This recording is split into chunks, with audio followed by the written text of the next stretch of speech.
Friends, welcome to another episode of the Bible Book by Book videocast. In these videocasts, we look at a passage or a word or a line from the scriptures, and we look at the context and the culture behind it and see if there's something that might help us unlock that passage. And today we're going to look at a passage found in Matthew 21, verses 21. I'll just read it to you. Jesus replied, "I tell you the truth. If you have faith and do not doubt, not only can you do what was done to the fig tree." Now, fig tree, we'll come back to that in another video cast. But also you can say to this mountain, go throw yourself into the sea and it will be done. With a small amount of faith, Jesus says, you can say to this mountain, go throw yourself in the sea. Now, it's interesting that he says this mountain, just tracking where Jesus is and the triumphal entry that's just before this passage. Jesus is very much on the east side of the city of Jerusalem. Now, from the east side of the city of Jerusalem, looking out and looking south, you could see right over, you could see Bethlehem, and you could see mountains on the landscape.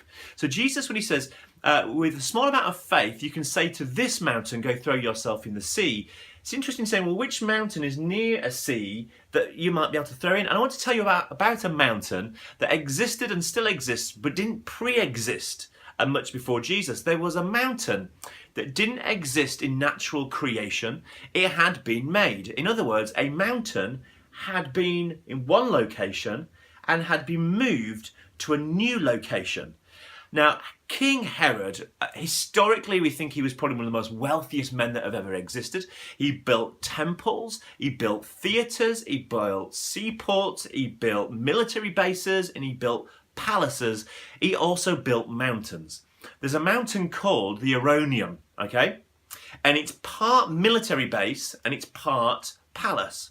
Herod knew that one day the Jews might try to overthrow him and decided he needed a location just outside of Jerusalem that he could very quickly get to, that he would be safe in and protected in. Just south of Jerusalem, you've got Bethlehem, and just southeast of that, you've got this place called the Herodium. The Herodium is a massive man-made mountain made by Herod the Great.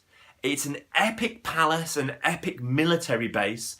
It's so large, on the top of it, there's a swimming pool that was so big he couldn't swim from one side to the other and had to have a little mini island put in the middle. So you could swim to the middle, you could have a little pause, and then you could swim to the other side. This was an epic man-made mountain that really celebrated political power, Herod being king, being strong. The Jews knew that if they tried to overthrow him, that's just where he would run to and remain as king in his kingdom. So we know a lot about Herod's personality. We knew that he loved building things out of gold. So these mountains are epic. The Herodium, just southeast of Jerusalem. And Jesus, looking out from Jerusalem, would have been able to see this mountain on the landscape. And Jesus says to his disciples, friends, faith that is tiny, and you could say to this mountain, go throw yourself in the sea. Now, why throw yourself in the sea? Why would a mountain or a palace need to be thrown into the sea? You can look at another video cast I did recently about the ocean, about the abyss and water. For the Jews, large bodies of water represented the abyss. It was hell. And that underneath the water, that's where hell was. People died in water and died in their death and were in hell. So when Jesus says to Herod, says to Herodium, you could go throw yourself in the sea. He's literally saying you can throw yourself into hell itself. So a small amount of faith within us, with no doubt, we can say to the man-made powers of this world, go throw yourself in hell.